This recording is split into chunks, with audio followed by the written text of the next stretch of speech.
नमस्कार दोस्तों, मैं किरण अरोरा स्वागत करती हूँ आपका अपने यूट्यूब चैनल पे। दोस्तों, जैसा कि मैं पहले भी इन्फॉर्मेटिव वीडियोस लेकर आती रहती हूँ, वैसा ही एक इन्फॉर्मेटिव वीडियो मैं आज भी लेकर आई हूँ। जो आज का मेरा वीडियो है, आज का जो मेरा टॉपिक है वो है रेरा पे।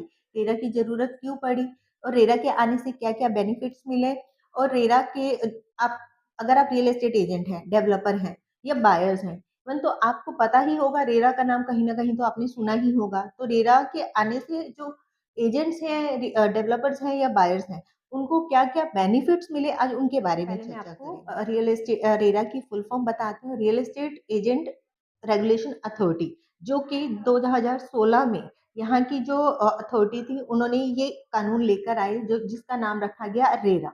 तो रेरा के आने से क्या-क्या बेनिफिट हुए, मैं उनके बारे में चर्चा करती हूँ। तो कुछ एक ऐसे बेनिफिट्स बताऊँगी तो आपको मेरे इस वीडियो में एंड तक बने रहना होगा। तैयार किया गया एक ऐसा कानून जिसका मुख्य उद्देश्य है रियल एस्टेट सेक्टर में क्लैरिटी पैदा करना और आपके जो प्रॉब्लम्स हैं उनकी जवाबदेही देना। डेवलपर्स जो रियल एस्टेट डेवलपर्स हैं, उनको अपने जो प्रोजेक्ट रेरा में रजिस्टर करवाना पड़ता है। रेरा में रजिस्टर करवाने के बाद एक डेडलाइन दी जाती है, एक डेट दी जाती है रेरा के अकॉर्डिंग। अगर कोई भी डेवलपर या बिल्डर उस डेडलाइन के अकॉर्डिंग रेरा की जो डेडलाइन दी गई है उसके अकॉर्डिंग अगर अपना प्रोजेक्ट डिलीवर नहीं करता है, तो जो बायर्स हैं वो कहीं न कहीं जाकर रेरा की वेबसाइट पे जाके उसकी कंप्लेन कर सकते हैं।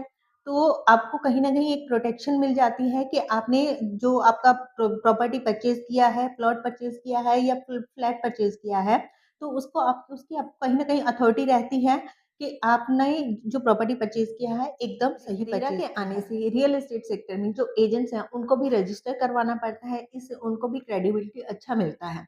जिसकी वजह से हमें एक ट्रस्टवर्दी एजेंट मिल जाता है जो हमें प्रॉपर प्रॉपर्टी के बारे में जिसको पूरी जानकारी होती है, तो वो प्रॉपर्टी के बारे में हमें पूरी जानकारी देते हैं। क्योंकि कहीं न कहीं रियल एस्टेट एजेंट्स ही हैं, जो हमारी हेल्प करते हैं कि जो प्रॉपर्टी हम परचेज़ करने जा रहे हैं तो उस प्रॉपर्टी में कुछ किसी भी तरह का लिटिगेशन तो नहीं है। वो सब चीज़ें जो एक रियल एस्टेट एजेंट है, वो क्लियर करके देता है ताकि हमें इन फ्यूचर कुछ प्रॉब्लम नहीं। जो अपना रेरा के आने से रेरा में कुछ एक ऐसा भी रहता है, कुछ एक रूल्स एंड रेगुलेशंस रहते हैं, जैसे कि आपने एक प्रॉपर्टी है, उसमें 8 फ्लैट हैं, तो 8 फ्लैट से अगर ऊपर का प्रॉपर्टी है, तो उसमें आपको उस प्रॉपर्टी को रेरा में रजिस्टर करना ही पड़ता है या 450 मीटर से ऊपर का एरिया है, तो उसमें आपको रेरा में रजिस्टर करना पड़ता है। इस तरह के बहुत से रूल्स एंड रेगुलेशंस हैं, जिनके बारे में हमें जानकारी होनी चाहिए। रेरा के आने के बाद इन सब रूल्स की वजह से जो रेरा ने रूल्स दिए उसकी वजह से रियल एस्टेट सेक्टर में एकदम क्लैरिटी पैदा हो गई है।